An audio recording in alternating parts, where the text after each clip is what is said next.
ఈరోజు ప్రజాస్వామ్యం, రాజరికం ఈ రెండు మధ్య ఉన్న తేడా ఏంటి? ఏది బెస్ట్? రాజరికంలో ఒకే రాజు పరిపాలిస్తాడు, అతనే నిర్ణయాలు తీసుకుంటాడు. ప్రజలకు ఇష్టం ఉన్నా ఇష్టం లేకపోయినా అవే నిర్ణయాలు కొనసాగుతాయి. అలా కొన్ని దేశాల్లో పాలన జరుగుతుంది. ప్రజాస్వామ్యం అంటే ప్రజలే రాజులు.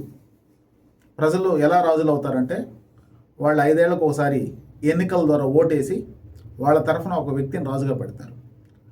అలా పెట్టినప్పుడు ప్రజల ఆలోచనల మేర, అంటే ప్రజలు ఇష్టపడి ఎన్నుకుంటారు కాబట్టి ఆలోచనల మేర అతను పరిపాలన చేస్తూ ఉండాలి, చేయాలి కూడా. అది జరగాల్సిన పద్ధతి. భారతదేశంలో ఉండేది ప్రజాస్వామ్యం. అలాగే కొన్ని ఇప్పుడు సౌదీ అరేబియా కావచ్చు, యుఏఈ అంటే యునైటెడ్ అరబ్ ఎమిరేట్స్ కానివ్వండి, అదేవిధంగా కొన్ని ఖతర్ కానివ్వండి, కొన్ని ముస్లిం దేశాలే చెప్తున్నాను. అలాగే ముస్లిం దేశాలు కొన్ని ఉన్నాయి ప్రజాస్వామ్యం ఉన్నాయి. పాకిస్తాన్ కావచ్చు, బంగ్లాదేశ్ కావచ్చు, వీటిల్లో వచ్చేసి ప్రజాస్వామ్యం ఉంది. రాజరికం ఉన్న దేశాలు సౌదీ అరేబియా కానివ్వండి, అరబ్ ఎమిరేట్స్ కానివ్వండి, ఖతర్ కానివ్వండి, కువైట్ కానివ్వండి, ఒమన్ కానివ్వండి, వీటన్నిటిలో కూడా రాజరికం ఉంది. అయితే ముస్లిం జనాభా అక్కడ చాలా ఎక్కువగా ఉంది. ఏది రాజరికం ఉన్న దేశాల్లో కూడా ముస్లిం సాంప్రదాయాలు, పద్ధతులు అన్నీ ఉంటాయి. ప్రజాస్వామ్యం ఉన్న దేశాల్లో కూడా, ముస్లిం దేశాల్లో కూడా ఉంటాయి. అంటే ముస్లిం దేశాలని నేను చెప్పడం లేదు, ఏ దేశాల్లో అయినా. ఇప్పుడు భారతదేశం ఉంది, భారతదేశంలో కూడా ఇది అన్ని మతాలు ఇక్కడ ఉంటారు కాబట్టి ఇక్కడ లౌకికవాదంతో కూడిన ఒక ప్రజాస్వామ్యం, అంటే అందరూ సమానమే అనే పద్ధతిలో భారతదేశంలో ఉంటుంది. సరే, మనం ఏది చెప్పుకున్నా కూడా ప్రజాస్వామ్యం ఉన్న చోట పార్టీలు ఎక్కువ ఉంటాయి.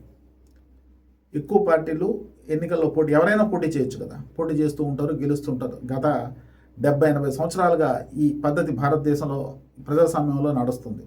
ఇప్పుడు సౌదీ అరేబియా ఉంది, అక్కడ ఒకే రాజు, ఆ రాజు వాళ్ళ వారసులు వాళ్ళు వస్తుంటారు. అయితే ఇక్కడ వచ్చిన సమస్య ఏంటంటే 5 ఏళ్లకు ఒకసారి ఎన్నికలు జరగడం వల్ల ప్రజాస్వామ్యంలో 5 ఏళ్లకు ఒకసారి ప్రజలను మెప్పించడానికి, అంటే ఏ ప్రజలను మెప్పించడానికి, ఎవరైతే ఎక్కువ ఓటింగ్లో పాల్గొంటారో, ఎవరైతే ఈ రాజు ఎన్నుకునే అవకాశం మెజారిటీ పీపుల్ ఉంటారు, మెజారిటీ పీపుల్ యొక్క ఆలోచనలకు అనుగుణంగా ప్రజాస్వామ్యంలో నడుస్తారు.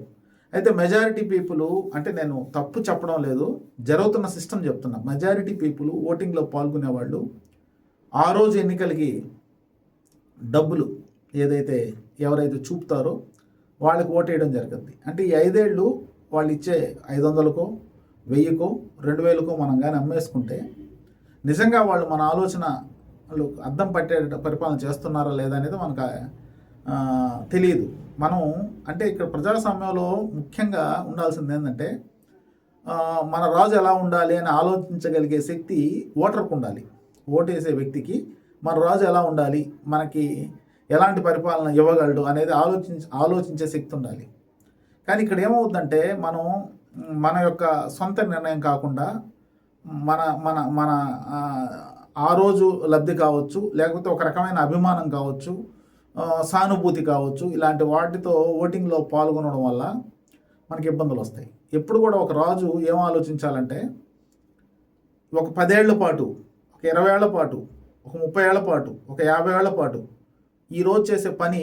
ఎందుకంటే ఈరోజు మీ కథ కూడా ఉంది. ఒక అడవిలో ఒక ముసలోడు ఒక మామిడి టెంకాయ నాటుతూ ఉంటే రాజు పోతూ అడుగుతాడు. అడిగితే ఎందుకు నాటుతున్నావు, నువ్వు నీ వయసు చూస్తే 70-80 ఉంది, నువ్వు ఈ చెట్టు పెద్ద అయ్యేది ఎప్పుడు, పళ్ళు కాసేది ఎప్పుడు, నువ్వు తినేది ఎప్పుడు అంటే, ఇది ఇప్పుడు వేసే ఈ టెంకాయ, అదే మామిడి టెంకాయ నా కోసం కాదు, రాబోయే భవిష్యత్తు మీలాంటి వాళ్ళు ఎవరో మీ అబ్బాయో నా అబ్బాయో వచ్చినప్పుడు వాళ్ళకి సేద తీర్చుకోవడానికి, వాళ్ళకి తినడానికి ఆహారంగా ఉంటుంది, అందుకోసం వేస్తున్నా అంటే భవిష్యత్తును దృష్టిలో పెట్టుకుని వేస్తున్నానని చెప్పడం జరిగింది. ఇలాంటి కథలు మనం ఎన్నో వినుంటాం. నిజం, కథలో మనకి ఒక మెసేజ్ కూడా ఉంది. అలాగే ఇప్పుడు వచ్చిన పాలకులు ఏం చేయాలంటే 5 ఏళ్ల తర్వాత, 10 ఏళ్ల తర్వాత, 20 ఏళ్ల తర్వాత, 30 ఏళ్ల తర్వాత ఈ ఇప్పుడు చేసిన పనికి అప్పుడు ఫ్రూట్ఫుల్గా ఉంటుంది. అది దానికి అర్థం పట్టేటట్టు ఉండాలి. అంతేగాని ఈరోజు ఇప్పుడు మనకి పండు వలిచి ఈరోజు ఇచ్చేస్తే తినేసి మనం ఉంటే నెక్స్ట్ జనరేషన్ ఎలా ఉంటుంది? మన పిల్లలే కదా, మన వారసులే కదా రావాలి. కాబట్టి ఎన్ని దృష్టిలో పెట్టుకొని ప్రజాస్వామ్యంలో పాలన చేయాల్సి ఉంటుంది. ఎందుకంటే ఎన్నికల్లో నిలబడే వ్యక్తి కూడా ఇప్పుడు ఈరోజు నాకు నువ్వు ఓటేస్తే చాలు, నువ్వు ఓటేయడానికి నిన్ను ఎట్టు సాటిస్ఫై చేయాలనే విషయం మీద మాత్రమే వాళ్ళు నిర్ణయం తీసుకొని ప్లాన్ చేసుకుంటారు. అది వాళ్ళ తప్పు కాదు, ఎందుకంటే వాళ్ళు గెలవాలి కాబట్టి. ఇక్కడ నిర్ణయం తీసుకోవాల్సింది ఎన్నికల్లో నిలబడ్డ వ్యక్తులు కాదు. ఇక్కడ నిర్ణయం తీసుకోవాల్సింది ఎన్నికల్లో పాల్గొని ఓటేసే వ్యక్తి నిర్ణయం తీసుకోవాలి.